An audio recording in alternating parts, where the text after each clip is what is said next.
Israel যদি কোনো দোষ করে তাহলে এই দোষের জন্য দায়ভার কার উপরে যায়? দায়ভারটা যায় কিন্তু আমেরিকার উপরে। মানে বিষয়টা এমন, যত দোষ নন্দঘোষ, সেই নন্দঘোষটা কিন্তু আসলে আমেরিকা। কিন্তু একবারও কি আমরা ভেবেছি যে ইসরায়েল যে অপরাধ করে, যে অপকর্ম করে, যে বর্বরতা চালায়, এর পেছনে সাধারণ ইসরায়েলিদের, বিশেষত সাধারণ ইসরায়েলি বলতে আমরা সংখ্যাগরিষ্ঠ ইহুদি ইসরায়েলিদের সমর্থন আছে কি নেই, এটা কি কখনো ভেবে দেখেছি? মানুষের জনসমর্থন না থাকলে একটা দেশের সরকার কিভাবে এরকম বর্বরতা চালাতে পারে? অথচ দেখুন, এখানে কিছু বৈপরীত্য আছে। যেরকম সাধারণ ইসরায়েলিরা বিশ্বাসই করেন না যে হামাসকে কোনো দিনও নির্মূল করা যাবে। দুই, তারা আরও কি বিশ্বাস করেন না? তারা বিশ্বাস করেন না যে ২০ জন জিম্মি এখনো পর্যন্ত হামাসের হাতে আটক আছে, তাদেরকে কখনো উদ্ধার করা যাবে। মানে এ এক অদ্ভুত খেলা।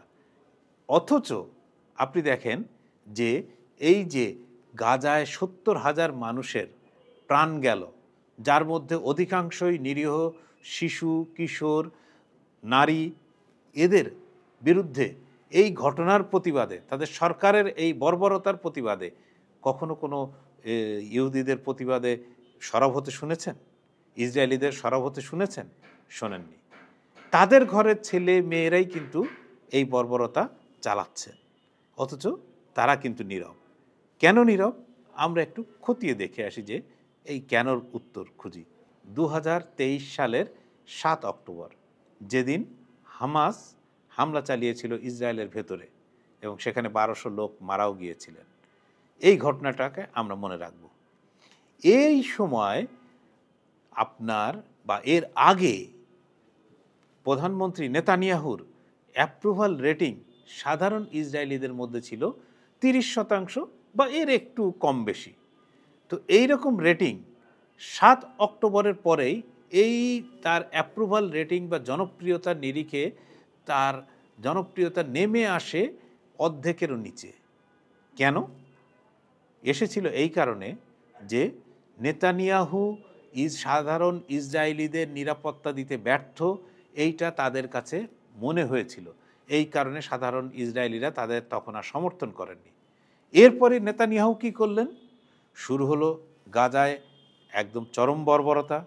প্রতিদিন শত শত মানুষ নিহত হতে থাকলো। একদিকে আকাশ থেকে বোমা হামলা, অন্যদিকে স্থলপথে কামান দাগা। কোনোভাবেই রেহাই দেওয়া হলো না ফিলিস্তিনি সাধারণ মানুষদেরকে। এই সাধারণ মানুষদের উপর যত অত্যাচার এর পরিমাণ বাড়ল, ততই কিন্তু নেতানিয়াহু আবার ফিরে গেলেন সেই তার জনপ্রিয়তার মানদণ্ডে। কি মানদণ্ড? আজ যদি ২০২৫-এর নেতানিয়াহুর জনপ্রিয়তা যদি দেখি, তাহলে তার রেটিং এখন প্রায় ৫০।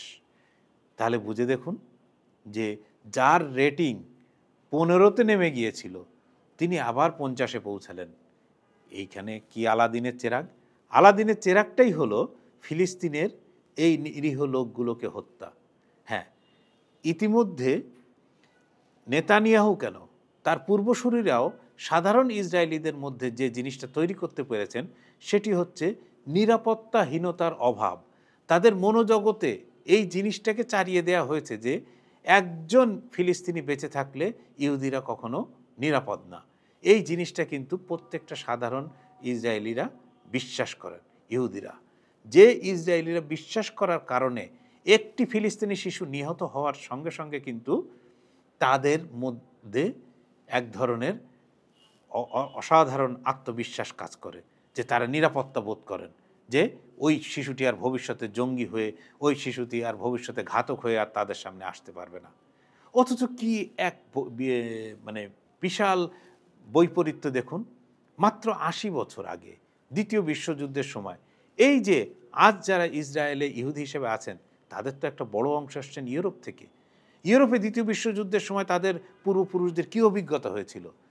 হিটলারের নাৎসি বাহিনী এবং তার দোসরদের হাতে লক্ষ লক্ষ ইহুদি নিহত হয়েছিলেন।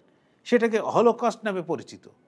অথচ এই যারা এইভাবে অত্যাচারিত হয়েছিলেন, যাদের পূর্বপুরুষরা এইভাবে বিনা দোষে নিহত হয়েছিলেন, তারাই আজ নিরীহ ফিলিস্তিনিদেরকে হত্যা করছেন। অথচ সেদিনকে তাদের হত্যার জন্য দায়ী ছিল কিন্তু ইউরোপীয়রা। আর আজ তারা হত্যা করছেন, ইউরোপের সেই দোষের দায়ভার চাপাচ্ছেন ফিলিস্তিনিদের উপর।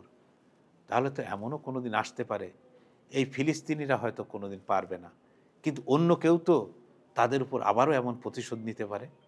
তখন কি হবে ভেবে দেখবেন একবার।